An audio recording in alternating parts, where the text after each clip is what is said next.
السلام عليكم ورحمة الله وبركاته. طلابنا تانية إعدادي، أخباركم إيه؟ النهاردة يا شباب إن شاء الله بإذن الله مراجعة نوفمبر، عايزك تركز فيها قوي. هنشرح حاجات كتير قوي، وهنقول لك كل التفاصيل، وهنحل لك كل حاجة في اليونتين دول. مفيش نقطة هنسيبها يا فندم. فيديو واحد بس هيلم لك اليونتين. بعد اليونتين دول، بعد الشرح اللي احنا هنشرحه، عايز أقول لك إنك هتحل أي جزئية في أي حتة في العالم تشوفها. فركز معايا النهارده، ولازم تسمع الفيديو من اوله لاخره. ما ينفعش تبدا شويه 5-10 دقايق وبعد كده تقفل، لا، اسمع الفيديو من اوله لاخره، عشان الفيديو ده ضرب نار. جايب لك كل حاجه يا جماعه، شرح وحل. وعامل لك المذكره زي الفل، وهنسيب لك كمان المذكره دي في الديسكريبشن تحت، بحيث حضرتك لو حبيت تطبعها او تذاكر منها. فعايزك تركز معايا النهارده، ونبدا كده. بسم الله الرحمن الرحيم. يلا بينا يا شباب. النهارده ان شاء الله باذن الله هنبدا بالجرامر. هنخلص شرح الجرامر، بعد كده هنحل على الجرامر، وبعد كده هنخش في قراءه الكلمات. جايب لك اهم كلمات وبرضه هنحل عليها. بس تعالى دلوقتي نبدا بالجرامر. ما تنساش النهارده هنحل حوالي 300 سؤال، فالموضوع كبير يا جماعه. الفيديو ده بقول لك انت هتسمعه خلاص كده، انت مش محتاج حاجه تاني. فركز بقى معايا النهارده كده. بسم الله الرحمن الرحيم. نبدا كده يا شباب. هنبدا بحاجه كلنا عارفينها، اسمها الماضي البسيط. يعني ايه الماضي البسيط يا قلبي؟ قال لك the past simple. ده كده اسمه الماضي البسيط يا قلبي. طيب احنا النهارده نشرح الماضي البسيط والماضي المستمر، ده بتاع يونت 3، وبعد كده هنشرح يونت 4 قاعده although وبات والكلام ده كله. تعال نبدا بس بالماضي البسيط والماضي المستمر، عشان هنبدا نجيب اسئله عليهم. بعد ما نشرح هنحل عليهم بحيث ندغدغهم، مفيش اي حاجه تقف قدامنا. يلا كده. ذا باست سيمبل، ايه هو التكوين؟ في حاجه اسمها الفورم يا جماعه. الفورم بتاع الماضي البسيط ايه الشكل بتاعه؟ هو تصريف تاني يا قلبي. زي ايه يا قلبي؟ قال لك مثلا زي كلمه بلاي، التصريف التاني يا قلبي بلايد. عندك مثلا كلمه جو، التصريف التاني وينت. عندك مثلا كلمه ستادي، التصريف التاني studied. طب خلي بالك، الافعال اللي باخرها اي دي بنسميها افعال منتظمه. افعال ايه؟ منتظمه. طب الافعال اللي مش بيبقى اخرها اي دي، مش اخرها اي دي، شكلها بيتغير، دي بنسميها افعال غير منتظمه. افعال غير ايه؟ منتظمه. حلو قوي. يبقى دي كده فعل منتظم، ودي فعل منتظم، اما دي فعل ايه؟ شاذ، يعني غير منتظم. تعال نبدا كده برضه نحل اسئله ونفهم الكلام ده. المهم، الماضي البسيط بقى هو تصريف اول ولا تصريف تاني؟ لسه لين هو تصريف تاني. يبقى تاني، الماضي البسيط هو تصريف ايه؟ تاني. الماضي البسيط هو تصريف ايه؟ تاني. ركز في دي. طيب لو احنا قلنا مثلا اسمع كده، انا ذهبت تو الاقصر، رحت الاقصر مثلا يسترداي. والله يا فندم كلمة يسترداي دي كلمة دالة على الماضي البسيط، يعني أنا عايز تصريف تاني. فيقول لك في الاختيارات جو ولا جن ولا وينت ولا مثلا جوينج. والله يا فندم احنا لسه قايلين دلوقتي إن يسترداي دي كلمة دالة على الماضي، فأنا عايز تصريف تاني. جو ولا وينت؟ التصريف التاني وينت، لسه قايلين عليها جو وينت. تمام كده؟ تمام كده. احنا عرفنا الشكل يا شباب. تعال ناخد جزئيه كمان. قال لي في حاجه اسمها كلمات داله. كلمات الداله دي اول ما تشوفها يبقى انت عايز تصريف تاني من غير ما تفكر. يبقى تاني، الكلمات الداله اول ما تشوفها يبقى انت عايز تصريف تاني. زي ايه يا مستر علاء؟ قال لي مثلا زي كلمه يسترداي، زي كلمه لاست، زي كلمه اجو، زي كلمه in the past. كل ده هتلاقيه مكتوب في المذكره برضه يا شباب. زي مثلا in وتاريخ في الماضي 2007 2008. زي مثلا in the other day، in the other day معناها يوما ما. حلو قوي. اول ما تشوف اي كلمه من ده بقى انت تصريف تاني على طول. زي مثلا قلنا مثلا يعني ساره مثلا ذاكرت الانجليش، ذاكرت الانجليزي مثلا last ماندي يوم الاثنين اللي فات. طيب هي مس ساره ذاكرت انجليزي يوم الاثنين اللي فات، ولاست دي من الكلمات الداله. بص اهي لاست اهي، كلمه داله على الماضي، كلمات داله على الماضي. يعني انا عايز تصريف تاني، فيقول لي بقى اختار study ولا يا قلبي studied ولا يا قلبي studies. انهي واحده تصريف تاني؟ هي دي التصريف التاني اللي فيها اي دي يا قلبي. تمام. وكده عرفنا الشكل بتاع الماضي البسيط وخدنا فكره عليه. في برضه عايز اقول لك ان في حاجه اسمها يا قلبي فيرب تو بي. انا عايز اقول لك ان فيرب تو بي دي لازم تيجي في الامتحان، بتيجي كتير قوي. ايه هي فيرب تو بي؟ بص يا شباب، فيرب تو بي اولا بي دي معناها يكون يا شباب. معناها ايه؟ يكون. طيب فيرب تو بي دي اللي معناها يكون دي هي ايه؟ قال لك هي عباره عن حاجتين، لا اما ام لا اما از لا اما ار لا اما يا قلبي was aware. طب يا مستر علاء انا مش فاهم حاجه. مش فاهم ايه بالظبط؟ انت بتقول ايه؟ انا هقول لك دلوقتي انا بقول ايه. بص يا عم، دلوقتي يا قلبي عايز اقول لك ان ام واز وار دول في زمن اسمه زمن المضارع، واز وير دي في زمن الماضي. طيب ام از ار واز وير ده اسمه فيرب تو بي. طب احنا النهارده بنشرح الماضي ولا المضارع؟ الماضي. فاحنا كده عايزين نركز في ووز وير. طب هي ووز وير دي ايه الفرق بينهم؟ بص، واز دي بتاخد المفرد، هي اي وهي وشي وات واي اسم مفرد، لكن وير دي بتاخد وي ويو وذي واي اسم جمع. طب واحد يجي يقول يا مستر افرق ما بينهم ازاي؟ عد الحروف. عد الحروف يا قلبي. هي دي ولا دي انهي الاكتر؟ فين الكتيره؟ وير يبقى دي الجمع، الحروف الكتيره الجمع، الحروف القليله المفرد. تمام كده؟ تمام. طب هي واز وير بيجي بعدهم ايه؟ بيجي بعدهم صفه، او ممكن يجي بعدهم حرف جر، او ممكن يجي بعدهم اسم. بتيجي ازاي في الامتحان بقى؟ يقول لك مثلا منى بص المثال ده، منى كانت at school، كانت في المدرسه مثلا last night، انا اسف last مثلا last Sunday، يوم الاحد اللي فات. طب بص كده يا قلبي، ركز كده معايا. بص ركز. بص، فيقول لك اختار ووز ولا وير ولا از ولا ار. والله يا فندم احنا لسه قايلين من شويه ان كلمه لاست ديت كلمه داله على الماضي. طب الماضي ووز وير ولا ام واز وار؟ والله واز وير اللي احنا لسه قايلين عليها. فكلمه لاست دي كلمه داله على الماضي، على الباست يا فندم. يبقى انا عايز في الاختيارات لا اما واز لا اما وير. يا استاذه منى، انت يا بنت منى، هو انت مفرد ولا جمع؟ انا جمع يا مستر. خلاص انا مفرد يا مستر. خلاص يبقى انا عايز كده واز. طب ليه اخترنا واز؟ وبعدين مش دي ات يا جماعه، حرف جر. مش احنا لسه قايلين واز وير بيجي بعدهم حرف جر اهي. ات حرف جر، يبقى انا عايز ووز او وير. وخدنا واز عشان كلمه منى مفرد. هي اسمها ووز ولا واز؟ ووز بتنطق بريتش، اما امريكان بيقولوها واز، اللي انت عايزه عادي.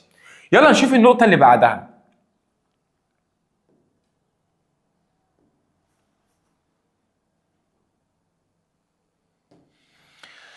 طب اذا يا مستر حبيت اعمل سؤال، اعمل ايه؟ ازاي اعمل سؤال؟ ابدا بحاجه اسمها يا قلبي ديد، ثم الفاعل، ثم فعل في المصدر. يعني ايه يا مستر علاء ابدا بديد فعل؟ اولا هي ديد معناها ايه؟ قال لك معناها هل. طب خلي بالك عشان في فكرتين عليها. بص يقول لك هل مثلا، هل منى نامت ايرلي بدري يسترداي؟ فيقول لك اختار. بالمناسبه يا جماعه عايز اعرفك حاجه، سليب دي بص الحته دي، كلمه سليب تصريف اول، سليبت تصريف تاني. شيل الاي دي، مفيش اي فيها اهي.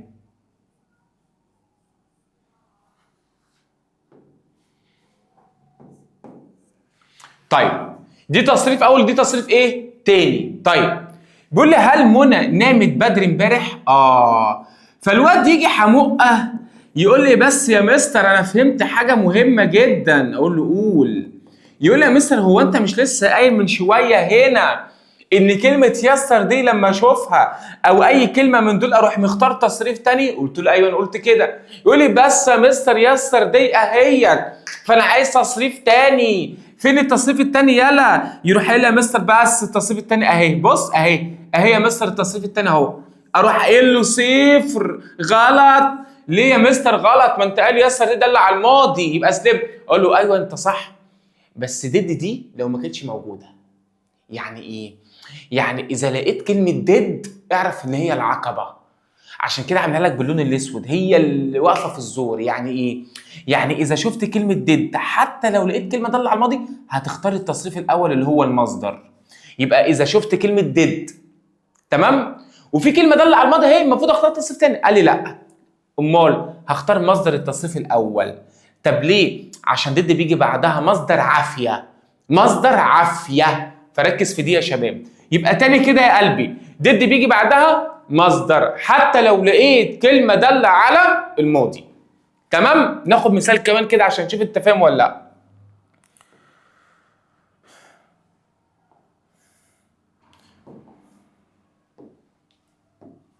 بص كده، لو احنا قلنا مثلا هل عمرو مثلا يلعب فوتبول كرة قدم يسترداي؟ هل عمرو لعب كرة قدم امبارح؟ فيجيب لك في الاختيارات ايه؟ يقول لك بلاي ولا بلايد ولا بلايز. اختار انهي واحدة؟ اوعى تختار بلاي، اوعى. ليه يا مستر؟ ما هي يستر دي دل على الماضي، اختار تصريف تاني بقى، تصريف تاني. اوعى تختارها، اوعى تختارها يا تانية اعدادي، اوعى. امال يا مستر اختار ايه؟ لو سمحت اختار التصريف الاول. ليه؟ عشان ضد بتاعت التصريف الاول هي الفعل في المصدر، فانا عايز فعل في المصدر. تمام. حلو جدا الكلام ده. تعالى بقى يا شباب نخش على الجزئيه الثانيه الجميل بتاعنا، الماضي المستمر. طيب هو الماضي المستمر ده بيتكون من ايه؟ قال لي يا مستر علاء بيتكون من حاجه اسمها was aware بلس فعل اخره اي ان جي. واحد من شويه يقول يا مستر لا احنا مش لسه واخدين ان ووز وير دي بتاعت الماضي البسيط؟ اقول له بس لو كان في حرف جر او صفه او اسم، لكن هنا جايب لك فعل اخره ان جي فده اسمه ماضي مستمر. بص، ووز وير دي بنسميها الماضي، اما المستمر كلمه فعل اخره ان جي، فالدرس اسمه الماضي المستمر. هو يعني ايه الماضي المستمر بالانجلش؟ قال لي اسمه ذا باست continuous. ذا باست كونتينوس تنس، ده زمن الماضي المستمر. تعال ناخد بقى بقيه الامثله بتاعتنا الجميله. هي واز بتاخد ايه؟ قال لك بتاخد 4 حاجات يا قلبي، اي وهي وشي وات واي اسم مفرد. امال وير بتاخد ايه؟ قال لي بتاخد وي ويو وزي واي اسم جمع. طيب تعال بقى نبدا ناخد امثله كده ونفهم الدنيا ماشيه ازاي. لو احنا قلنا مثلا يعني ساره نقط studying مثلا Arabic، هنا ناخده ايه؟ was، عشان ساره مفرد اهي مفرد فانا عايز فيها كلمه was اهي was، وواز بيجي بعدها فعل اخره اي ان جي. ممكن تجي لك كده يقول لك مثلا ايه؟ عمرو او علي was نقط فوتبول كذا. يقول لك اختار هنا بلاي ولا بلايد ولا بلاينج. اختار انهي واحده؟ لو سمحت اختار بلاينج. ليه يا مستر علاء؟ عشان واز بيجي بعدها فعل اخره اي ان جي، وادي الفعل اخره ان جي اهي واز وير بيجي بعدها فعل اخره ايه؟ اي ان جي. تعال ناخد الجزئيه اللي بعدها. ايه الجزئيه اللي بعدها؟ الجزئيه اللي بعدها دي يا جماعه مهمه قوي. بص كده، ايه بقى الجزئيه اللي بعدها؟ عايز اقول لك ان في حاجه اسمها كلمات داله، حاجه اسمها كي ووردز، يعني كلمات داله. طب ايه الكلمات الداله يا جماعه بتاعت الماضي البسيط؟ ايه هي الكلمات الداله بتاعت الماضي البسيط؟ كلمات الداله يا قلبي بتاعت الماضي البسيط هي، احفظ معايا، كلمه all زائد مده زمنيه. انت اول ما تشوف all ومده زمنيه اعرف ان انت عايز ماضي مستمر. يبقى الكلمات الداله بتاعت الماضي المستمر يا جماعه all زائد مده زمنيه. ايه تاني؟ قال لي في برضو كلمه كمان اسمها from ساعه to ساعه. اول ما تشوف from ساعه to ساعه انا عايز برضو ماضي مستمر. هنديك امثله دلوقتي. في برضو يا قلبي between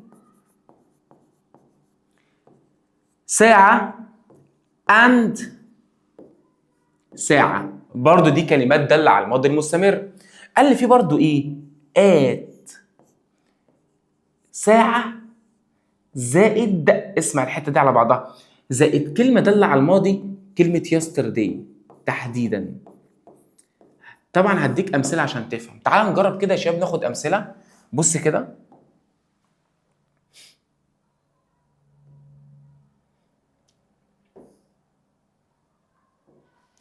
بص كده يا قلبي، ناخد امثله. بيقول لك مثلا ايه، ركز كده معايا.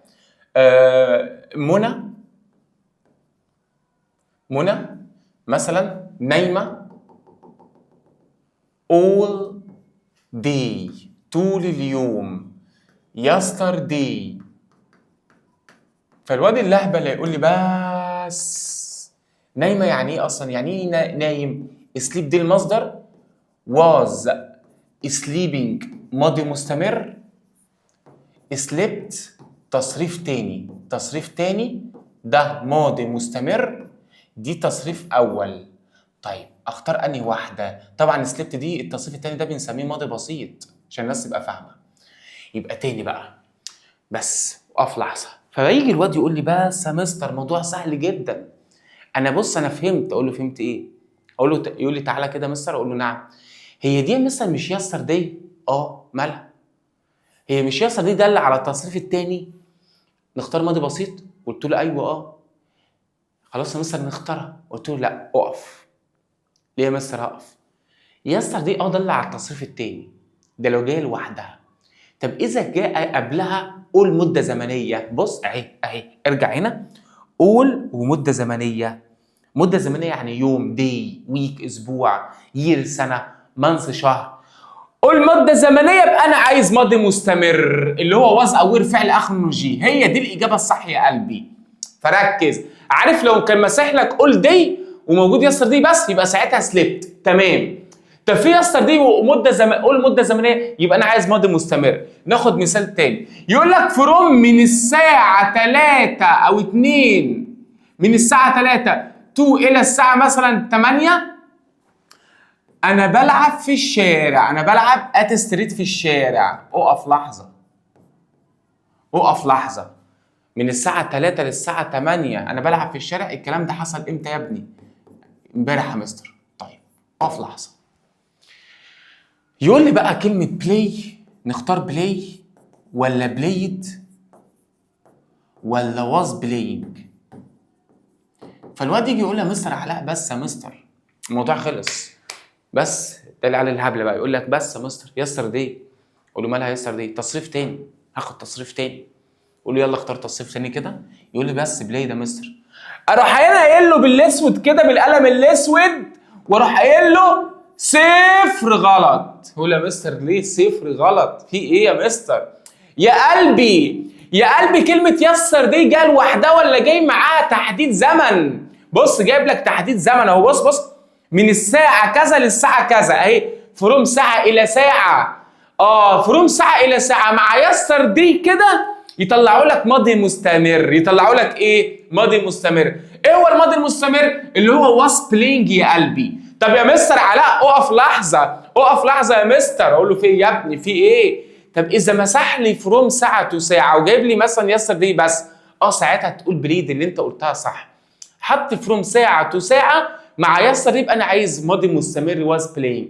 فهمت؟ فهمت يا مستر. طيب عظيم. نفس الكلام لو قال لي مثلا يعني منى مالها بتلعب في الشارع، كانت بتلعب في الشارع الساعة 8 AM صباحا. الكلام ده حصل امتى يا ابني؟ حصل يستر دي يا مستر علاء. هو انت تعرف ان الماضي المستمر بيتكلم في ايه؟ عارف استخدامه ايه؟ تعال اقول لك استخدامه ايه عشان تعرف تحل الاسئله دي بسهوله. حدث تم يا قلبي، تم فين يا مستر؟ في الماضي. حدث تم فين؟ في الماضي. اسمع حدث تم فين؟ في الماضي.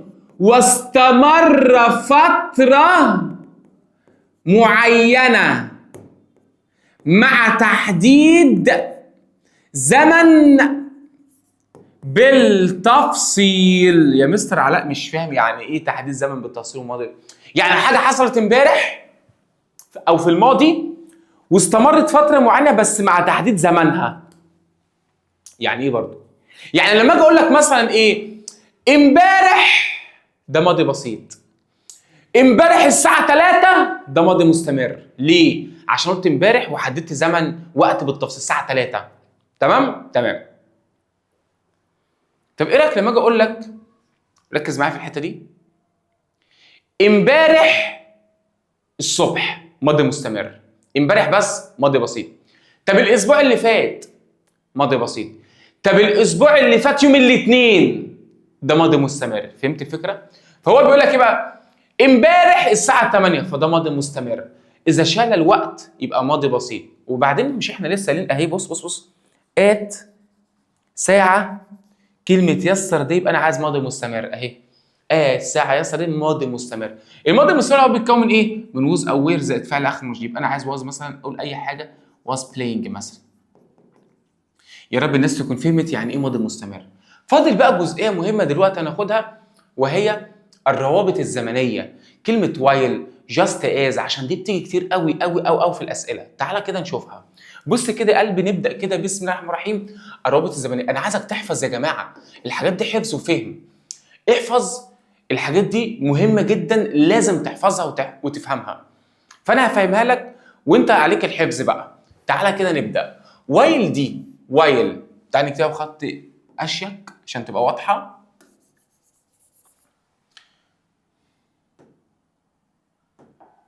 وايل مالها وايل؟ وايل او جاست از، جاست از او كلمه از، الثلاثه دول كده معناهم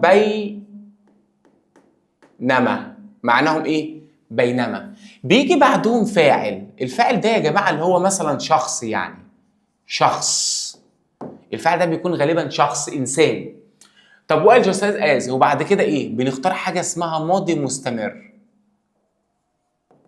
طب والجمله الثانيه بيبقى فاعل برضه، وبنختار برضه حاجه اسمها ماضي مستمر. وعلى فكره ممكن يكون ماضي بسيط. يعني ايه يا مستر علاء؟ واديني امثله كده عشان افهم قوي لو سمحت. هديك كل حاجه دلوقتي بس ركز معايا.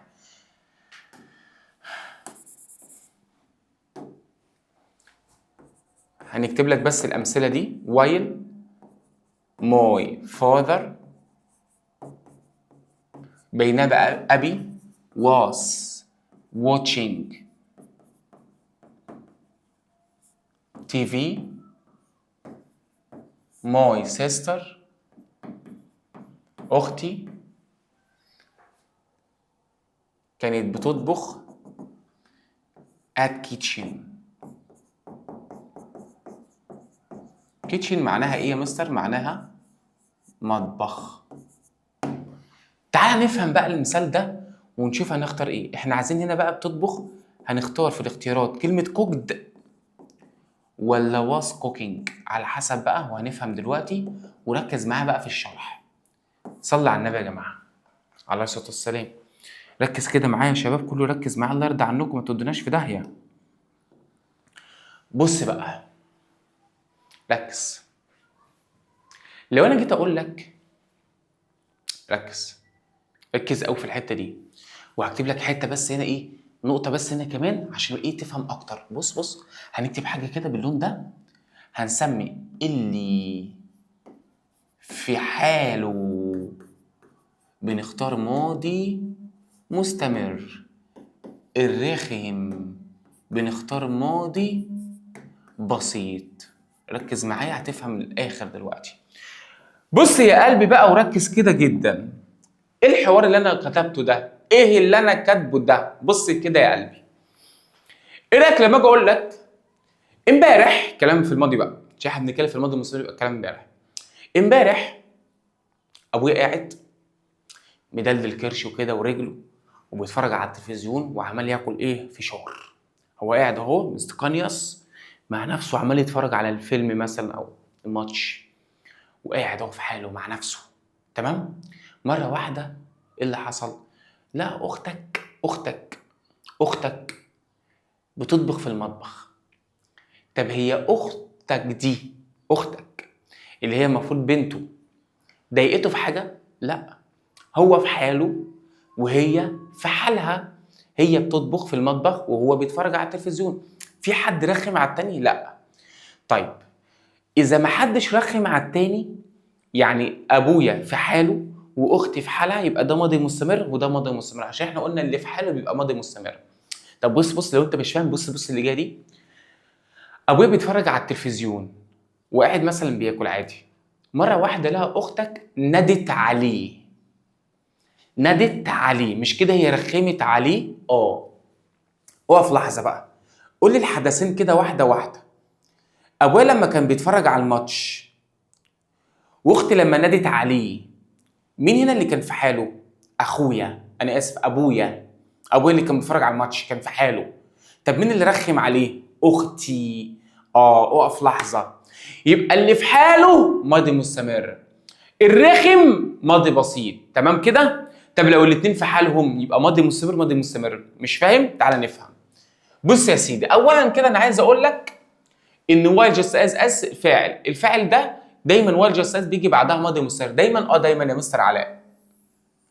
طب الجمله الثانيه الفعل الثاني بيكون لا اما ماضي مستمر لا اما ماضي بسيط، على حسب. يعني ايه؟ ابويا اهو، فاكر ابويا الشخص الاولاني ده الاب، الشخص الثاني دي اختي او امي، ممكن تقول امي عشان تبقى اب وام. ابويا بيتفرج على التلفزيون، ده في حاله دايما. بص دايما يجي بعد وايل جاست اس دايما يجي بعدها ماضي مستمر اهو. بص ووز فعل اخر من جي. المهم الجمله الثانيه، ابويا بقى امي نادت عليه، يبقى كده رخمت عليه. طالما رخمت على ابويا على الفعل الاولاني يبقى انا عايز ماضي بسيط. طب اذا امي بتطبخ في المطبخ، يبقى هي في حالها ما رخمتش كده عليه، يبقى انا ساعتها عايز ماضي مستمر. تعال ناخد امثله، كم مثال كده عشان نطبق القاعده. بينما ابي كان يشاهد التلفزيون، اختي ماي سيستر اختي كانت بتطبخ في المطبخ. طب هي اختي يا جماعه رخمت على ابويا ولا لا؟ لا ما رخمتش، يبقى انا عايز ايه؟ ماضي مستمر عشان هي في حالها. يقول لك مثلا وايل، بينما ماي براذر، بينما اخي، ركز معايا في الحته دي، was eating، بياكل مثلا فيش، سمك. اسمع ركز بقى معايا.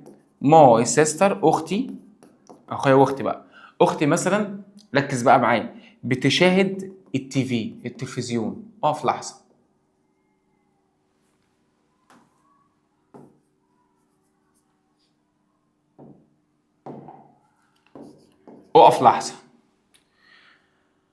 بينما اخويا بياكل مثلا، اختي بتتفرج على التلفزيون. اخويا اهو، احنا قلنا وايل دايما يجي بعدها ماضي مستمر اهو، وز زائد فعل. الجمله الثانيه بقى اختي بقى رخمت على اخويا ولا لا؟ لا ما رخمتش. مين قال لك ان هي ما رخمتش؟ مش احنا لسه بنقول اهو يا جماعه، مش لسه قايلين اختي بتتفرج على التلفزيون؟ هنا في الاختيار بتتفرج. طب اختي كده رخمت على اخويا ولا لا؟ لا ما رخمتش، في حالها. طب طالما هي في حالها يبقى انا عايز ماضي مستمر. اذا كانت هي مثلا نادت عليه، ضربته، شتمته، اديته بالقلم، قفا على ودانه، يبقى ساعتها رخمت، يبقى ماضي بسيط. طب هي هنا ما رخمتش، هي اختي بتتفرج على التلفزيون عادي يا جماعه، يبقى ده ماضي مستمر، ما رخمتش عليه في حاجه. يبقى نختار هنا was watching TV. تمام كده؟ فهمتوا الفكره؟ تمام. ساعات بقى وايل دي يا جماعه، طبعا احنا هنحل اسئله كتير قوي دلوقتي على اللي احنا بنشرحه ده، ما تقلقش. ساعات وايل دي بتيجي في النص عادي، لو جت في النص ايه المشكله يعني؟ بص لو وايل جت في النص، او طبعا جاست اس او كلمه اس، هيجي بعدها يا قلبي فاعل، بعد كده ماضي مستمر، وقبلها فاعل ماضي مستمر او ماضي بسيط. احنا قلنا من شويه ان وايل دايما يجي بعدها ماضي مستمر. يعني مثلا اقول لك ايه، ركز كده معايا. بينما بينما انا كنت مثلا eating، باكل، اسمع الحته دي. ذا دور، الباب مثلا خبط. حلو، ركز. مش دي وايل؟ مين اللي في حاله؟ was eating. احنا قلنا لما تشوف was او were زائد فعل اخر نجيب يبقى ده كلام في حاله. ووايل دايما يجي بعدها ماضي مستمر اهي، وايل بعدها ماضي مستمر. طيب يبقى انا كده في حالي باكل، انا باكل. ايه اللي حصل؟ مره واحده الباب خبط عليا، مش كده رخم عليا، قطعني عن الاكل. هبدا اقول مين بيخبط، صح؟ هبدا كده اتقطع، صح كده؟ يبقى الباب ده رخم عليا. طب طالما رخم يبقى انا عايز ماضي بسيط. يروح ايه اللي بقى في الاختيارات؟ ايه؟ نوك، KNOCK، اكتبها لك بخط واضح شويه اهي، ركز كده معايا. هتبقى نوك ولا نوكد، دي ماضي بسيط، ولا واز نوكينج؟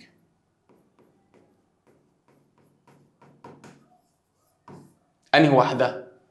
ايوه نوكد، ماضي بسيط. طب ليه ماضي بسيط؟ عشان رخم عليا، الواد رخم عليا، الباب رخم عليا، ما خليناش اعرف اكل.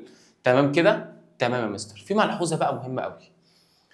طب عمل لي كده، بيقول لي وايل بينما ماي فازر، بينما ابي كذا، بس مش هكمل الجمله الثانيه. المهم وايل اهي، مالها وايل؟ وايل بيجي بعدها فاعل، بعد الفعل قلد الفعل اهو ابي، عايز ماضي ايه؟ مستمر، اللي هو واز مثلا بلينج، اي حاجه فعل اخره جي. طب بص المثال اللي جاي ده، طبعا هنا في بقيه الجمله بس مش مهم دلوقتي، المهم الفكره بعد وايل. طب لو قال لي كده، بص وايل نقط I fell asleep، بينما ايه؟ انا وقعت في النوم. حلو. بينما watching، هنا في مثلا تي في، watch ولا was watching ولا watching بس؟ هنختار انهي واحده؟ انا هقول لك. عارف الواد اللهبل هيقول لي ايه؟ بس هقول له بس ايه؟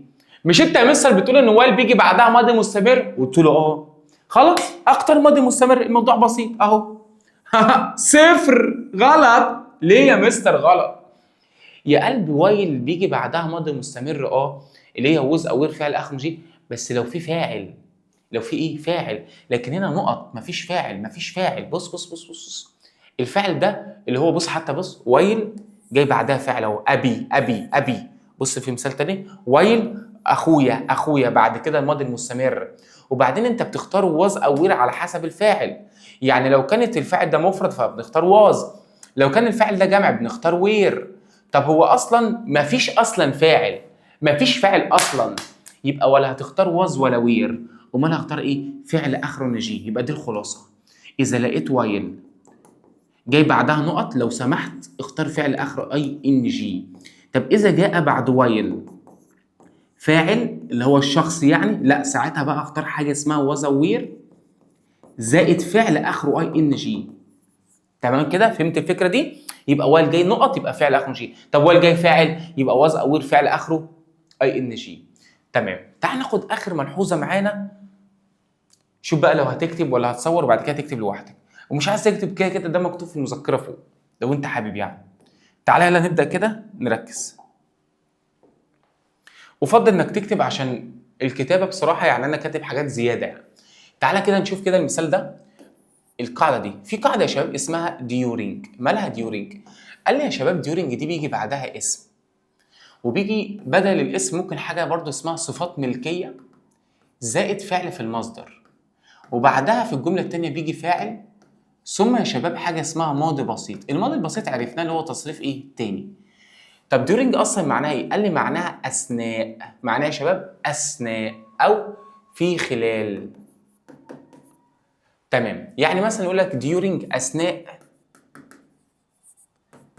ذا ماتش، الماتش يعني. خلي بالك هنا اسمه الماتش اسم. ايه هو الاسم؟ اسماء معنويه مش اسماء اشخاص. يعني فيلم، كورة قدم، اي حاجه شيء معنوي، حاجه ما بتتمسكش. يعني ما تقوليش مثلا يعني باب، ما هو باب اسم يا مستر. ما تقوليش محمد، ما هو محمد اسم. فديورنج بيجي بعدها اسم، والاسم ده يا قلبي قلنا شيء معنوي. تمام؟ طيب زي الماتش اهو، زي ما احنا قلنا الماتش. طب حلو قوي، الماتش ماله بقى؟ الماتش انا هقول لك دلوقتي الماتش ماله. بيقول لك during the match، اثناء الماتش. مثلا انا نمت او وقعت في النوم. اسليب يعني النوم، وقعت في النوم. حلو. مش احنا قلنا بيجي بعدها ماضي بسيط بعد الفعل ماضي بسيط في الجمله الثانيه؟ يقول لك فول يقع في اللي وقع بقى، دي الماضي بتاعها، هي دي اللي الماضي، دي اللي انا عايزها. خلاص. خلي بالك ان ممكن during يجي بعدها صفات ملكيه يا جماعه. ايه صفات الملكيه يا مستر علاء زائد المصدر؟ يعني ايه صفات ملكيه اصلا؟ صفات ملكيه زي مثلا كلمة موي، زي مثلا كلمة اور، زي مثلا كلمة هيز، زي مثلا كلمة هير، زي مثلا كلمة اتس، زي مثلا كلمة ذير، زي مثلا كلمة يور. يعني مثلا يقول لك during أثناء ماي، بص ماي بلاي، أثناء لعبي. إيه ده؟ أدي ماي، خط كويس،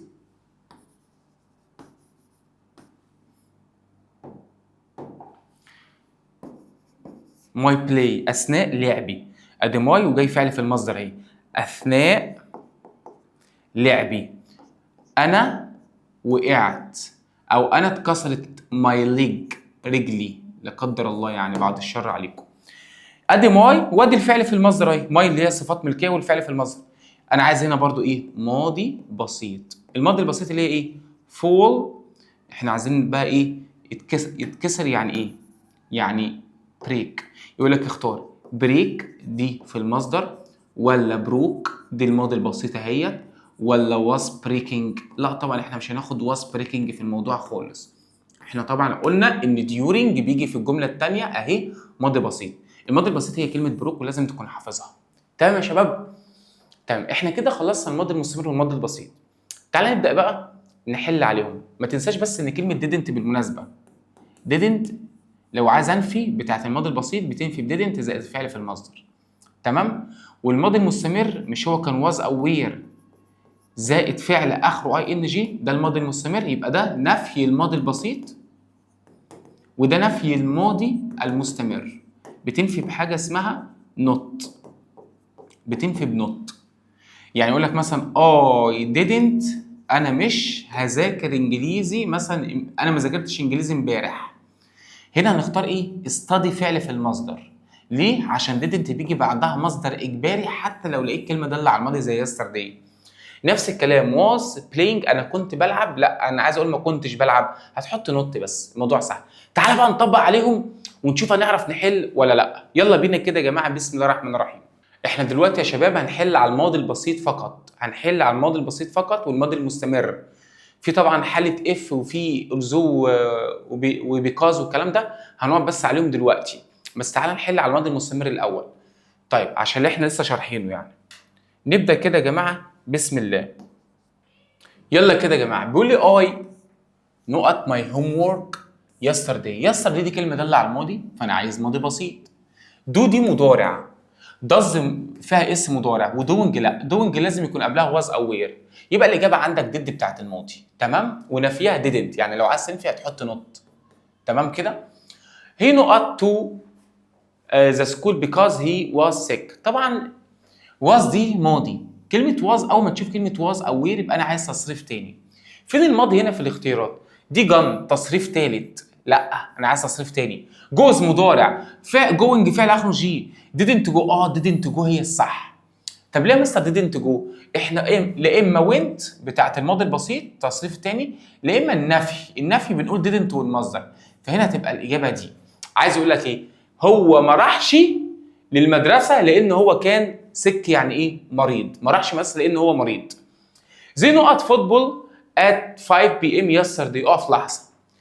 امبارح الساعه كام؟ 5. تحديد زمن بالتفصيل. امبارح وساعه يبقى ده ماضي مستمر، يبقى انا عايز ووز او وير فعل اخره ان جي. اهي وير فعل اخره ان جي عشان طبعا زي بتاخد الجمع. تمام؟ دي لسه هنشرحها. تعال نشوف دي. نقط you visit your grandparents last week. والله كلمة last دي كلمة دالة على الماضي. السؤال عايز حاجة بتيجي في السؤال اللي بيجي في أول الكلام وبتبقى دالة على الماضي. does مضارع، do مضارع، are مضارع، did الإجابة الصح. تعال نشوف اللي بعده. بيقول لي my parents والدي ايه الغداء الساعة 8. حلو قوي. ايه والدي ايه اتعشوا دينر معناها العشاء الساعة 8. أولا ات دي ماضي بسيط هي دي الصح. ايتنج تصريف تالت، لا يجوز نجيب تصريف تالت كده وخلاص. ايتنج لازم يكون قبلها واز أو وير. اس دي مضارع مش هتنفع. يبقى هنا نختار ات. تمام؟ داد arrived والدي وصل at midnight في المساء. اسمع midnight يعني بالليل. وصل بالليل. احنا ايه في هذا الوقت؟ احنا كنا نايمين في الوقت ده. احنا كنا نايمين. ادي اهو midnight دي معناها في منتصف اليوم لما وصل. دي كلام دل على الماضي. طب هل هنا في كلام دل على الماضي؟ مش arrived دي ماضي بسيط؟ اذا لقينا ماضي بسيط في الكلام يبقى انا عايز ماضي في الجمله. سليب دي مضارع مش هتنفع. ار سليبنج دي مضارع مستمر. ار اهي مضارع. سليبس دي مضارع برضو. هي الاجابه الوحيده الماضي اهي وير سليبنج. دي لسه ما خدناهاش لسه نشرحها. تعالى بقى هنا هي ايه في الحديقه امبارح بالليل. امبارح بالليل طبعا يسترداي دي ماضي. هل في هنا ماضي غير ورك دي مضارع؟ وركينج فعل اخره ان جي مش هتنفع. وركس مضارع. وركت هي الوحيده الماضي. ذا تيتشر المدرس ايه غضبان معانا لاست ويك اند. لاست دي كلمه داله على الماضي فانا عايز ماضي. والله واز دي الماضي صح دي تمشي. اس دي مضارع لا. وير دي صح ماضي. ار دي لا مضارع. طيب يبقى انت عندك حاجه من الاثنين. لا اما تختار واز لا اما تختار وير.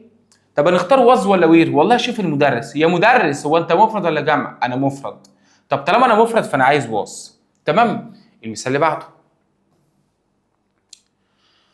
I not see him yesterday at school.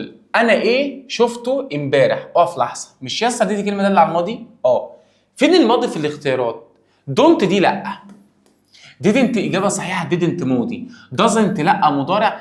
didn't برضو صح. بس didn't قلنا بيجي بعدها مصدر وسي هي الصح.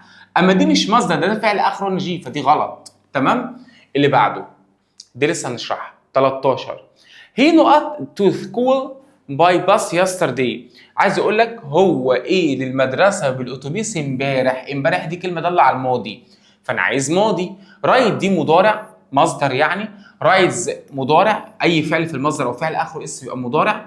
رايدنج لازم يكون قبلها ووز او وير. رود هي دي بقى الماضي التصريف الثاني. بالمناسبه رايد معناها يركب ورود معناها ركب.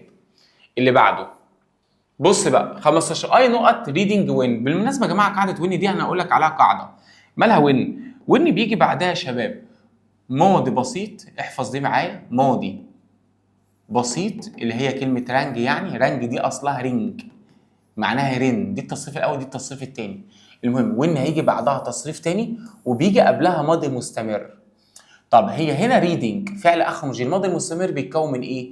بيتكون من ووز او وير زائد فعل اخره اي ان جي. طب هنا في فعل اخره ان جي يبقى انا ناقص مين؟ ووز او وير. طب اي بتاخد ايه؟ بتاخد واز فدي الاجابه الصح. اللي بعده 16 زي نقط ليت فور سكول this morning. طيب حلو. هم ايه اتاخروا المدرسه هذا الصباح. طبعا this في مده زمنيه دي كلمه داله على الماضي. لما اقول لك هذا الصباح يعني إيه الصباح اللي مشي يعني. حلو قوي. هم ايه اتاخروا على المدرسه. والله هم في الماضي كده. انا عايز بقى ماضي. ار دي مضارع. ام واز وار مضارع. واز صح ووير صح. بس دي المفرد ودي للجمع. زي بقى للجمع فانا عايز مين؟ وير. اللي بعده he نقط his bike when it started to rain. طبعا لسه قايلين من شويه when اهي بيجي بعدها ماضي بسيط اهي started فانا عايز قبلها ماضي مستمر. فين الماضي المستمر؟ دي صح بس لو كان قبلها was او were عشان تبقى ماضي مستمر فدي غلط. دي الصح was riding. rides دي مضارع. ride دي مصدر مش هتنفع. فواز رايدنج. السؤال اللي بعده بيقول له انا ايه الباب قبل ما امشي. طيب قبل ما تمشي يعني انت قفلت الباب صح؟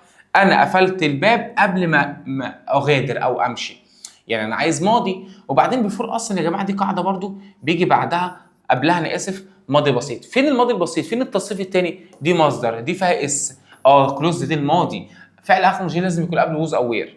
اللي بعدها شي نقط تي في وين هير فريند كيم. طبعا وين هي قلبي بيجي بعدها ماضي بسيط اهي، كيم ماضي بسيط دي تصريف تاني، على فكره هي اصلها كم المصدر، فانا عايز قبلها جاي بعدها تصريف تاني، وين بعدها تصريف تاني يجي قبلها ماضي مستمر اللي هي was watching. اللي بعده 21 اي نقط ابوك كتاب when you called. طبعا وين اهي برضه لسه لين بيجي بعدها ماضي بسيط وقبلها ماضي مستمر. فين الماضي المستمر؟ اللي هو was او فعل اخره جي، هي دي was reading كان بيقرا. وات نقط يو دوينج فعل اخره جي، يبقى انا عايز was aware. اول ما تلاقي في السؤال في فعل اخره جي يبقى انا عايز was aware قبله. طيب هنا يو بتاخد ايه؟ بتاخد وير. عندك وير اهي ضد لا ولا ار ولا، عندي وير هي وير الصح. طب ليه مش هاخد ضد؟ عارف لو كانت دو دي دو ساعتها نختار ضد بيجي بعدها فاعل ثم مصدر.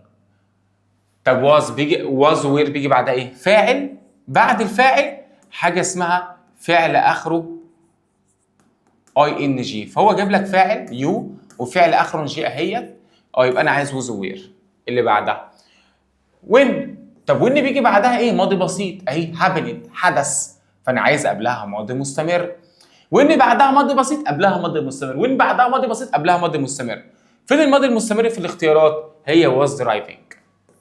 اللي بعدها he not his homework while his sister was cooking. بينما اختي بص الحته دي، بينما اختي كانت بتطبخ حلو قوي، ادي في حالها اهي هو كان بيعمل الواجب. طب هو كمان اول ما تشوف وايل او جاست از او اس افتكر الكلام اللي هو بتاع الرخم واللي في حاله، تمام؟ يبقى بينما كده لما يجيب لك ماضي مستمر ووز او وير فعل اخره جي يبقى اختي كده في حالها، اختي كانت في حالها. بينما اختي كانت في حالها اهي، في حالها ازاي يعني؟ كانت بتطبخ تمام وهو كان بيعمل الواجب. طب هو كده كمان في حاله. طب طالما اللي في حاله، فاكر اللي في حاله، اللي في حاله بنختار ماضي مستمر. طب لو كان رخم ماضي بسيط، طب هو في حاله يبقى was ايه؟ doing. لسه ليه من شويه وين جاي بعدها ماضي بسيط، فانا عايز قبلها ماضي مستمر. الماضي المستمر بيكون was او where فعل اخره اي ان جي، وبتاخد وير وادي listening فعل اخره جي. المثال اللي بعده احنا ايه التي في لاست نايت دي كلمه داله على الماضي، لاست ماضي يبقى انا عايز ماضي واتشد. هنا فعل اخره جي مش هينفع، واتشز مضارع ووتش هنا مصدر فمش هينفع. 29 ذا ستودنت الطلاب ايه عندما الجرس رن. والله واني لسه قايلين من شويه جاي بعدها ماضي بسيط، رنج معناها رن، اصلها رينج يرن، دي التصريف الاول ودي التصريف الثاني. طب ماضي بسيط وان بيجي بعدها ماضي بسيط قبلها ماضي مستمر. فين الماضي المستمر؟ we're talking. اللي بعده she not to the park last Sunday. والله فيها كلمة last دي كلمة دالة على الماضي، فأنا عايز ماضي. فين الماضي؟ going لأ، goes لأ، go مضارع، يبقى هي went الماضي. تمام. زي نقط in the garden all afternoon. قلت لك من شوية لما تلاقي all ومدة زمنية بالمناسبة قول معناها طوال اليوم أو طوال بعد الظهر، يبقى أنا عايز ماضي مستمر اللي هو was أو were فعل آخره جي، هي وير فعل اخره جاي. she studied hard. لا دي لسه هنشرحها. هما ايه في الحفله لاست نايت الليله اللي فاتت؟ هما ايه في الحفله الليله اللي فاتت؟ طيب مش لاست دي ماضي؟ يا مستر علي، يبقى انا عايز ماضي، يبقى هي كلمه دانس الماضي البسيط. اللي بعده we know at a new car last month. last دي كلمه داله على الماضي فانا عايز ماضي بسيط تصريف تاني. باي دي مضارع مصدر، بايس فعل اخره اس، بوت هي التصريف التاني هي الصح، هي دي الصح. اما باينج لا، لازم يكون قبلها ووز او وير. I not do a new research yesterday. yesterday دي كلمة دالة على الماضي. امبارح. يبقى أنا عايز ماضي بسيط. دول الماضي البسيط منها إيه؟ التصريف التاني منها إيه؟ did. تمام؟ تمام. I not am doing homework when my friend called. أنا إيه؟ الواجب بتاعي عندما صديقي رن. طيب ركز كده معايا يا شباب في الحتة دي. اولا وين بيجي بعد وين ايه؟ ماضي بسيط. ادي كولد ماضي بسيط اهي، ماضي بسيط. يبقى انا عايز قبلها ماضي مستمر. احنا قلنا وين بيجي بعدها ماضي بسيط قبلها ماضي مستمر. الماضي المستمر من ام ايه؟ ام احنا عايزين نخليها في الماضي تبقى ووز عشان اي بتاخد ووز. عايزين دوينج بقى الفعل اخره ان جي بتاعنا يبقى واز دوينج. المثال اللي بعده 4 عشان 3 لسه نشرحه. هي ايه الماتش النهائي لاست نايت؟ لاست دي كلمه داله على الماضي. لاست كلمه داله على الماضي. طب طالما لاست داله على الماضي يبقى انا عايز واتش دي ايه؟ واتشد ماضي بسيط. واتشد WATCH. هم ايه؟ هايد اند سيك بيستخبوا في الحديقه لاست فرايداي يوم الجمعه اللي فاتت. طيب حلو. مش كلمه لاست دي ماضي بسيط؟ يبقى انا عايز ماضي بسيط من بليس. هتبقى بلايد. اللي بعده زي نقط play when it started to snow. طبعا when يا قلبي بيجي بعدها ماضي بسيط اللي هي تصريف تاني، بس عايزين قبلها ماضي مستمر. الماضي المستمر زي بتاخد were playing. الجزء اللي بعده بيقول لك هي نقط to grand Egyptian museum last كلمه داله على الماضي.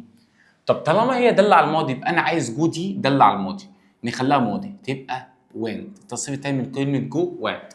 We don't buy any apples at the market. طبعا هنا don't هو عايز يقول لك ايه؟ احنا ما اشتريناش اي تفاح من الايه؟ من السوق. طبعا انا عايز نفي don't ايه؟ don't دي الماضي منها ايه؟ didn't. وبعد كده تحط كلمه باي دي مصدر عادي زي ما هي يبقى didn't buy. شي نقط listen to music at الساعة 8 وامبارح يبقى ده اسم ماضي مستمر. يعني أنا عايز was أو were فعل آخره نجي، فأنا هحط كلمة was وفعل آخره نجي من كلمة listen إيه؟ listening أهي. اللي بعده ده لسه هنشرحها، دي لسه هنشرحها. والدي my father أبويا إيه؟ a new car last month. كلمة last دي طبعا دالة على الماضي فانا عايز ماضي. باينج الماضي منها ايه؟ بوت. التصريف التاني من كلمه باي بوت. نقط يو سي مش عارف ايه يسترداي ماضي يبقى داز دي نخليها ماضي. الماضي من دو داز ديد. الطلاب ار ليت فور كلاس يسترداي. الطلاب كانوا متاخرين على الفصل امبارح ماضي. ار دي عايزين منها الماضي. طبعا احنا قلنا ام واز وار الماضي منهم ووز او مين او وير، بس هنا عشان الطلاب جمع فهنختار مين؟ وير. ذا كيدز الاطفال ايه؟ بيلعبوا العاب طول اليوم امبارح. والله اول مده زمنيه وكلمه داله على الماضي يبقى انا عايز ماضي مستمر. الاطفال دول ايه؟ جمع يبقى انا احط وير وكلمه بلاي دي نخليها اي ان جي playing. وات نقط ار يو دوينج؟ طبعا دوينج دي دوينج فعل اخرج يبقى انا عايز ووز ووير. طبعا يو بتاخد ايه؟ بتاخد وير. شي نقط loses her keys school yesterday morning. امبارح الصبح يبقى ماضي مستمر يبقى نحط was وكلمة loses دي هتبقى losing هنحط لها ان جي. هي نقط we're not sleeping when كذا كذا. اقف لحظة. هنا هي ما بتاخدش we're امال هي بتاخد ايه؟ was. وطبعا هنا في not وسليبنج فعل اخر جي اهو. هو not هنا عشان ينفي الكلمة يعني يقول wasn't يعني. we نقط we was having. بص اقف لحظه. هي we دي بتاخد was؟ لا امال ايه؟ هنشيل دي ودي كمان هنصلحها كلها هي تبقى we're having. اللي بعده الفيلم ايه؟ الساعه 9 لاست نايت الليله اللي فاتت. والله الساعه 9 والليله اللي فاتت يبقى ده تحديد زمن بالتفصيل يبقى انا عايز ماضي مستمر. الفيلم ده مفرد فاقول was وكلمه start نحط لها ان جي starting. اللي بعده ماي بيرنتس والدي ايه بيتفرجوا على الماتش، بيتفرجوا على التلفزيون بينما انا كنت بقرا. والله بينما دي وايل دي بتاعت اللي في حاله والرخم. انا كنت في حالي بقرا. طب ابوي وامي هل كانوا في حالهم بيتفرجوا على التلفزيون؟ بيتفرجوا في حالهم. يبقى نقول وير عشان والدي دول جمع، وكلمه واتش دي نحط لها اي ان جي يبقى واتشينج. واتشينج اللي بعده. She not waiting for bus when she saw her friend. طبعا when بيجي بعدها ماضي بسيط وبيجي قبلها ماضي مستمر. was دي بتاخد ايه؟ she بتاخد was، وكلمة wait نحط لها ان جي عادي زي ما هي مكتوبة اهي. يبقى was waiting. it not raining off لحظة. when بيجي بعدها ماضي بسيط left اهي وقبلها ماضي مستمر. was aware فعل اخر من جي اهو موجود، يبقى انا عايز was aware. it بتاخد ايه؟ بتاخد was او was. دي لسه نشرحها. تعال بقى نشوف بقى قاعدة ألزو والكلام ده، نشرحهم كلهم كده يا جماعة ونبدأ نحل عليهم تاني. تعال نرجع كده للشرح كده بسرعة. نبدأ كده يا قلبي، ركز كده معايا يلا. أول حاجة هنشرح دلوقتي الكونكتورز اللي هي because وسو though وبut. تعال ناخد كل واحدة كده ونفهمها ونحل عليها برضه عشان تبقى فاهم. أول حاجة بيقول لك نستخدم أدوات الربط كونكتورز لربط الجمل والافكار ببعضها حيث تساعد على توضيح المعنى ويجعل الكلام او الكتابه اكثر ترابط ووضوح. هتفهم قصدي دلوقتي لما نشرح. هو بيقول لك ايه؟ كلمه سينس وبيكاز بالمناسبه الاثنين معناهم لان. معناهم ايه؟ لان. للتعبير عن السبب، بيدل عن السبب. تعال ناخد مثلا مثال عشان تفهم الاول. بيقول لك I came home early، انا جيت البيت بدري. طب ليه؟ ليه جيت البيت؟ هيبدأ يقول لك السبب. لأن أنا عايز آخد راحة. بص لأن بتدل على السبب. يبقى أنت رجعت البيت ليه؟ علشان عايز آخد راحة. دايما بيكاز هيجي بعدها السبب. أنا رجعت البيت، طب ليه رجعت البيت؟ هيبدأ يقول السبب، فبيكاز بيجي بعدها السبب. يقول لك مثلا إيه؟ أنا ما رحتش المدرسة. ليه؟ ليه؟ لا بيكاز بقى. هيقول لك السبب. علشان بيكاز أهي أو بيكاز علشان انا تعبان مثلا. ما رحتش مثلا علشان انا تعبان، هيبدا يقول السبب. تمام. اما بالنسبه لسو بتعمل ايه؟ دي تعال نشوف للتعبير عن النتيجه نستخدم كلمه سو او زيرفور، الاثنين بيساووا بعض. يعني ايه الكلام ده؟ هقول لك I eat healthy، انا اكلت طعام صحي لذلك انا فت، جسمي شكله حلو قوي، شكلي مناسب. بتدل على النتيجة. يبقى مثلا يعني مثلا أنا تعبان. طب إيه النتيجة اللي حصلت إن أنا تعبان؟ لذلك أنا ما رحتش المدرسة. مش بتقول سبب، لا هنا كده السبب يبقى هنا، بعد كده بتقول النتيجة. فاهم؟ قصدي هنا النتيجة بعد كده يعني هتفهم. بص أنا ما رحتش، بص أنا هنا تعبان، ده السبب أهو. طب ايه النتيجه اللي حصلت على التعب؟ ما رحتش المدرسه. فهم؟ يبقى سو بيجي قبلها السبب، طب بعدها النتيجه. طب العكس، النتيجه ثم السبب. واصله؟ تمام. تعال نفهم تاني. I eat healthy food، انا باكل اكل صحي. حلو.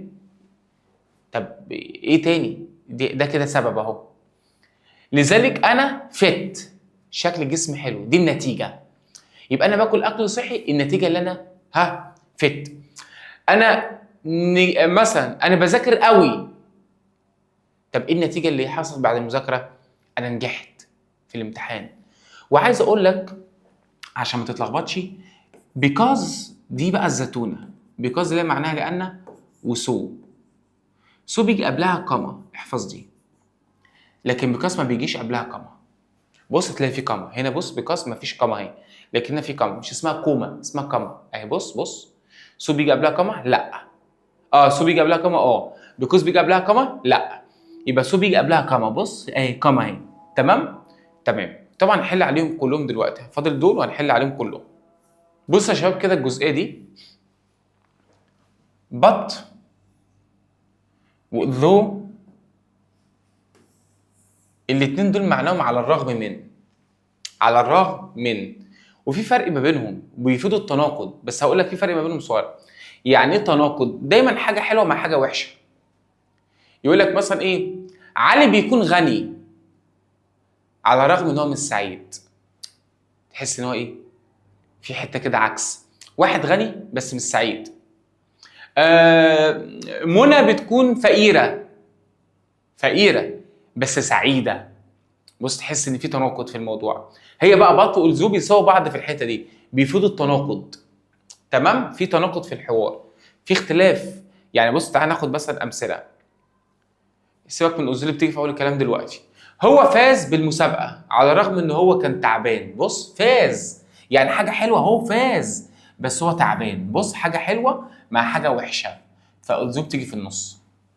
خد بالك ان الذو ما بيجيش قبلها كما. طب بص بط بقى، بص بط بيجي قبلها كما. الاثنين بيساووا بعض، بس الفرق لما بيجوا في النص ان الذو ما بيجيش قبلها كما وبط بيجي قبلها ايه؟ كما. والاثنين زي بعض في التناقض، بس هفرق ما بينهم ازاي في الكما ومفيش كما كده يعني. هو كان تعبان لكن هو فاز بالمسابقه. بص في تناقض في الموضوع ازاي؟ بص في تناقض في الموضوع. هو تعبان دي حاجه وحشه، طب هو فاز في المسابقه دي حاجه حلوه. فهمت؟ تحس حاجه حلوه مع حاجه وحشه. طب تمام، تعال نجرب نحل بقى. نبدا هنا بسرعه كده. الذو لو جت في النص مش بيجي قبلها كما. بيكاز نفس الكلام مش بيجي قبلها كما. بط بيجي قبلها كما، احفظ دي. سو بيجي قبلها كما. طب هل هنا قبل النقط في كما؟ لا، يبقى هنشيل بط وهنشيل سو. فعندك الزو معناها بالرغم، وبيكاز معناها لان. دي بتدل على السبب والنتيجه لما يكون في نتيجه وسبب، ودي بتدل على التناقض، حاجه حلوه مع حاجه وحشه. شوف بقى، انا قعدت في البيت الجو كان بيمطر. علشان الجو كان بيمطر، ده سبب ونتيجه. بيكاز، يبقى الاجابه بيكاز لان الجو كان بيمطر. تعال نشوف اسئله ثانيه، هنطبق كتير هتفهم قوي دلوقتي، اصبر. She didn't eat anything. طبعا هنا بيقول لك مفيش كما، صح؟ مفيش ايه؟ كما. although بيجي قبلها ما بيجيش قبلها كما، فدي صح. because ما بيجيش قبلها كما. so بيجي قبلها كما، فدي غلط. but بيجي قبلها كما، فدي غلط. يبقى هركز في دول، ترجم على حسب بقى. هي ما كلتش اي حاجه. هي ما كانتش جعانه. ما كانتش. تاني، هي ما كلتش حاجه. هي مش جعانه. يبقى هي ما كلتش حاجه علشان هي مش جعانه. because هي معناها علشان، يبقى هي ما كلتش علشان هي ايه؟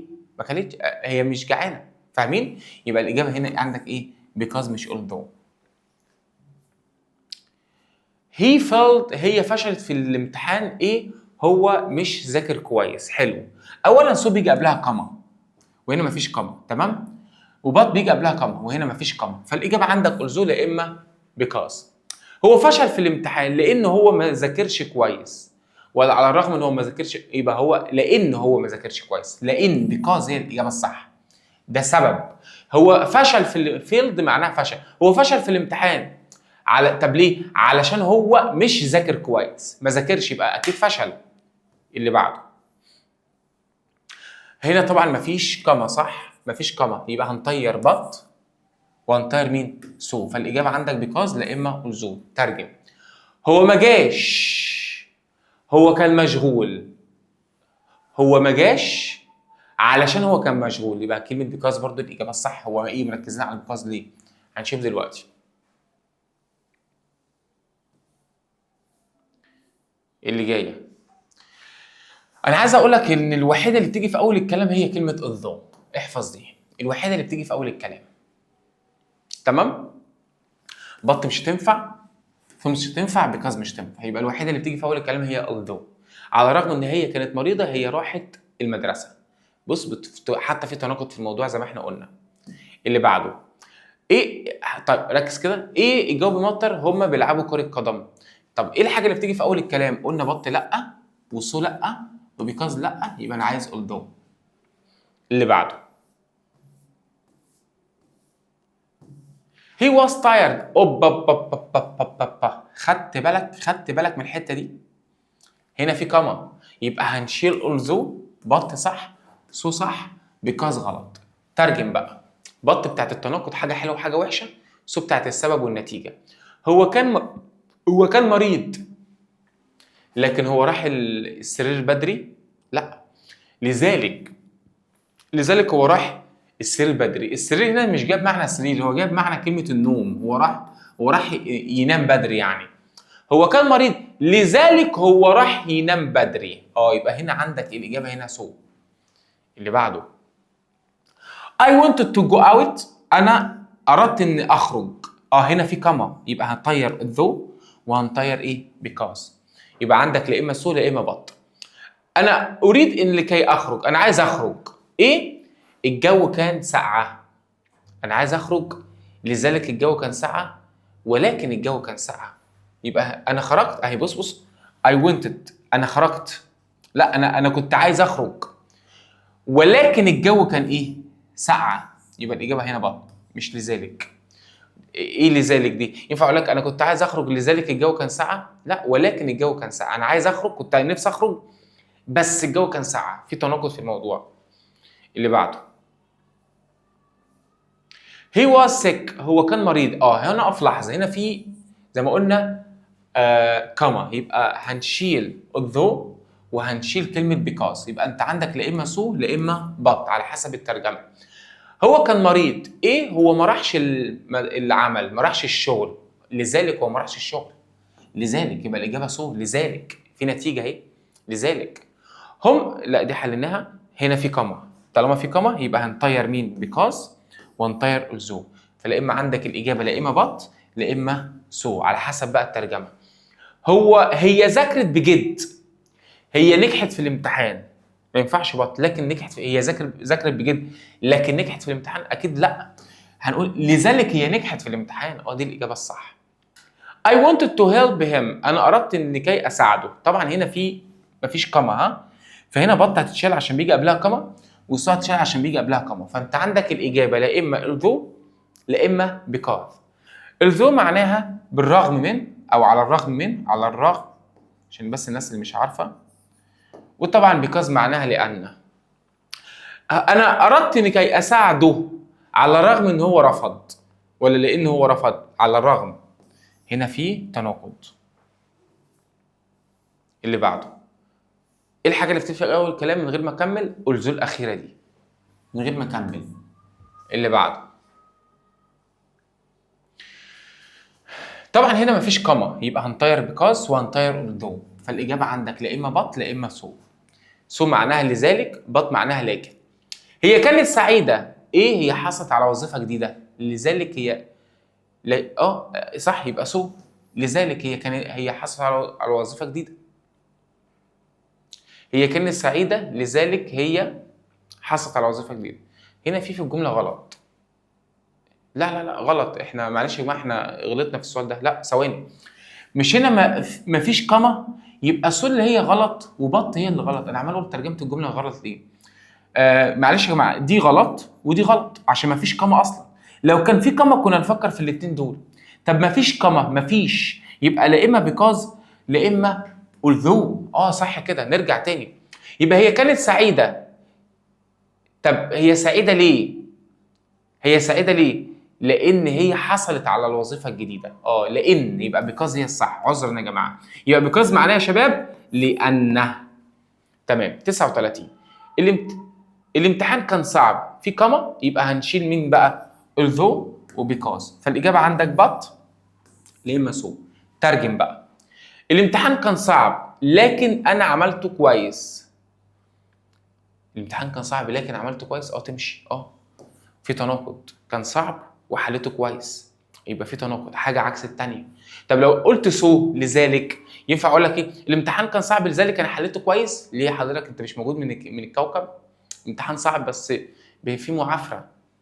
اللي بعده الاسئله خلصت كده يا شباب. خلصنا الجرامر بتاعك بتاع يونت 3 ويونت 4. نخش بقى على جزئيه الكلمات المهمه جدا جدا جدا جدا. ركز معايا في الكلمات. هنقرا الكلمات بسرعه، اهم كلمات في يونت 1 و2، ونحل عليها حوالي 40 كمان سؤال. احنا حلينا كتير قوي ولسه في 40 سؤال كمان. دي احنا بص كده يبقى انت مش محتاج حاجه تاني في يونت 3 و4. اتفقنا؟ اوعى اوعى اوعى ما تكملش الفيديو للاخر. لازم تكمل الفيديو للاخر عشان تلم كل حاجه في يونت 3 ويونت 4. اتفقنا؟ يلا بينا بقى يا شباب نخش على جزئيه الكلمات، هنحل 40 سؤال على الكلمات كلها. طيب تعالى بينا نقرا الاول الكلمات. يلا بينا نقرا الكلمات يا شباب الاول. نبدا كده بسم الله. دي اهم الكلمات عندك في يونت 3 ويونت 4، عايزك تركز فيها. يلا يا شباب. overcoming، facing، challenge، advice، determination، obstacle، courage، praise، discouraged، traffic، honestly، traffic jam، highway، monorail. خلي بالك الكلمه دي مهمه قوي. fly over، كوبري علوي، مهمين جدا برضو. تعال نقرا الكلمات كده من الاول هنا برضو. determined، busy، public، transportation، solution، stressed، sure، handle، research. كمل كمل كمل. cause، move، affect، struggle، face، block، practice، train، shear، trip، cross، cause. fly over، bridge، tunnel، speech، mistake، honesty، creativity، inspired. glad، discouraged، affect، movie، move مش movie، move يتحرك. اللي بعده art، artist، artwork، sculptures، imagination، gallery، clay، exception، special، valuable، colorful. creativity، performance، traditions، materials، style، original، hidden، incredible، interactive. message، amazing، identity، meaningful، materials، section، fabric، sculptor، simple. recognition، خلي بالك دي الكلمة دي مهمة قوي، معناها تقدير أو اعتراف. recognition. exception، agriculture، national، powerful، perfect، painter، writer، musician، amazing. recognition، move store، participate، sculpt، exception أو accept، promote، act، deserve، actress، actor، fabric، section. دي بقى كلمات متلازمات مع بعضها، تقرأها لوحدك كده مع نفسك. تعالى بقى نبدأ نحل عشان إيه. ودي الأفعال والسينم والأنتونيم، دي كلها حاجات مهمة يا جماعة. ودي آخر كل كلمة برضو مهمة جدا. تعالى بقى نبدأ نحل كده بسم الله الرحمن الرحيم. الحياة تستطيع إنها تكون أكبر إيه كبيرة، لكن إحنا بنتعلم من كل تجربة. الحياة بتكون big challenge، تحدي كبير يا جماعة. he got public، هو حصل على إيه عامة للعمل العظيم ده في المدرسة. recognition، تقدير، هو حصل على تقدير عام لمجهوده العظيم في المدرسة. الفريق إيه كسب الماتش ولكن عمره ما يستسلم. الفريق ماله struggled، كافح عشان يكسب الماتش. اماونتين، الجبل يستطيع انه يكون ايه للمتسلقين على ان هم يعبروه. obstacle، بيكون عقبه. مساعده الناس الفقيره بيخلينا الحياه ليها ايه معنى meaningful، يعني رائع، بيخليها حاجه رائعه جدا. وسو احنا بنشوف رسومات جميله في ارت جاليري. جاليري اللي هو المكان اللي بيتحط فيه الصور، المكان اللي بيتحط فيه الصور يا جماعه، ارت جاليري. دونت نقط، معرض الصور يعني. دونت نقط discouraged if you fail once try again. اوعى ايه الاحباط، لو انت فشلت مره حاول تاني. اوعى تشعر بالاحباط. في خلي بالك بتيجي مع بعضها على طول. في discouraged تيجي مع بعضها. من الستودنت كثير من الطلاب ايه بارت، عايزين تيك بارت معناها يشاركوا، بيشاركوا في الايه كومبيتيشن، في مسابقه المدرسه. الاتوبيسات والقطر انواع من الايه البابليك العامه، انواع من ترانسبورتيشن، وسائل المواصلات. education معناها تعليم، تواصل، ابداع. خلي بالك هنا مش اسمها education، اسمها education. خلي بالك المعلومه دي مهمه قوي. education Her hard work عملها الجاد وضح ايه عظيم ولكي تنجح. يبقى determination اللي هي العزم او اصرارها. ذا ضفدف معناها الحمامه يا جماعه. الحمامه بتكون ايه؟ من السلام. بيس معناها السلام، بتكون ايه؟ رمز من السلام. simple. افضل ايه لهذه المشكله؟ ان هو يكون الفريق. افضل solution، افضل حل للمشكله بيكون الفريق. المتحف لديه حجر ايه كبير في الحديقه؟ سكالبتشر، تمثال. لديه تمثال كبير المتحف. كارز موفي، كارز موف، العربيات بتتحرك بسهوله على الطريق الايه الجديد. اعلى، اوفر يعني حاجه عاليه على الطريق، يبقى ده اسمه فلاي اوفر اللي هو كوبري علوي، كوبري فوق. طالما قال لك اوفر يبقى كوبري فوق، فلاي اوفر. عبد الوهاب ده راجل مشهور جدا في الموسيقى. الراجل ده يا جماعه ميوزيكال، موسيقار. I feel very ايه before exam، انا بشعر ايه جدا قبل الامتحان. انا بشعر بالاستريس، بالضغط، بحس بالضغط. ذا ميوزيوم، المتحف لديه ايه؟ سكرينز، بيعلم الاطفال عن الفضاء. لديه يا جماعه انتر اكتيف، معناها شاشات تفاعليه. ليه شاشات تفاعليه؟ الشاشه دي ممكن تقعد تمسكها كده تطلع تنزل، ليها شاشات تفاعليه. وانت اول ما تشوف كلمه سكرينز اعرف ان انت عايز انتر اكتيف. على فكره سكرين او بورد، شاشه تفاعليه. ودي اسمها شاف اللي انا بكتب عليها دي اسمها شاشه تفاعليه، هي زيها انتر اكتيف. زير واز، يوجد ايه كبير على الطريق. طبعا هاي واي معناها الطريق الدائري او الطريق السريع. في هذا الصباح كان في ايه؟ ترافيك جيم، زحام مرور. ذا شير، الكرسي بيكون مصنوع من الخشب والميتال والمعدن. فروم، طبعا ميد بيجي مع حرف جر اسمه فروم. ذا سكول هيل، المدرسه تم عقدها ارت ايه الاسبوع اللي فات. تم عرضها يبقى اكسبشن، معرض. ارت اكسبشن، احفظها على بعضها بتيجي مع بعضها. الاوضه كانت فيل، مملوءه بالايه؟ بالبلالين والهدايا. فيل ويل، فيل بيجي معاها حرف جر اسمه ويل، مملوءه بيه. اللي بعدها اور كالتشر فورمز، اشكال الثقافات بتاعتنا دي جزء من ايه؟ القومي. جزء من ايه؟ من هويتنا، من الهويه بتاعتنا، شخصيتنا، حياتنا. people show، الناس وضحت ايه عندما هم بيتكلموا بيقولوا الحقيقه. وضحت الايه؟ وضحت الاونستي. اونستي معناها الامانه، وضحت الامانه. مش بيقولوا الحقيقه، تروس معناها الحقيقه، الحقيقه. طب طالما هم بيقولوا الحقيقه يبقى الناس دي honestly، امينه. each painting، كل رسمه في المتحف بتكون جزء من ايه؟ art work، العمل الفني. I really ايه؟ forward، انا عايزك تحفظ دي. forward to بيجي معاها look. في look forward to اهي. look forward معناها يتطلع الى. اللي بعده drawing and painting، الرسم والرسومات وكده بيوضحوا ايه؟ اللي بتاعت الاطفال، بيوضحوا الهويه او الابداع، creativity، بيوضحوا الابداع بتاعهم. The teacher's story، قصة المدرس ايه؟ في الطلاب عشان يساعدوا الآخرين. عملت ايه في الطلاب؟ inspired، ألهمت الطلاب. السيمبول، من المهم جدا انك تعرف كيفية ايه؟ مشاكل بالهدوء، انك تهندلها. هندل معناها تتعامل معاها. انت تستطيع ايه؟ الألوان عشان تعمل أشكال جديدة. تعمل ايه فيهم؟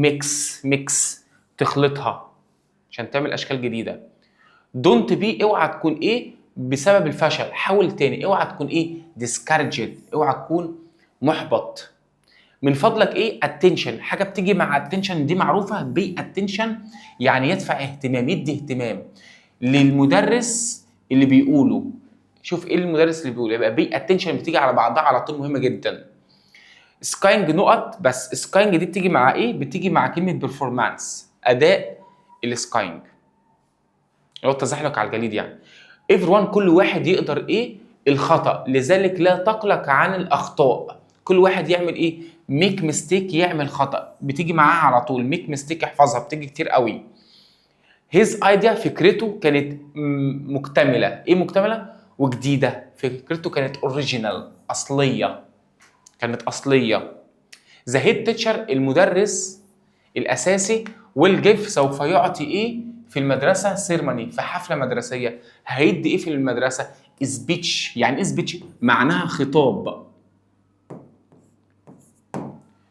هيدي خطاب. all student كل الطلاب يجب ايه في شيرتي الجمعيه الخيريه ايفنت، في الحدث الجمعيه الخيريه. كل واحد يعمل ايه في بارتيسيبيت، يشارك. هيشارك يا معلم.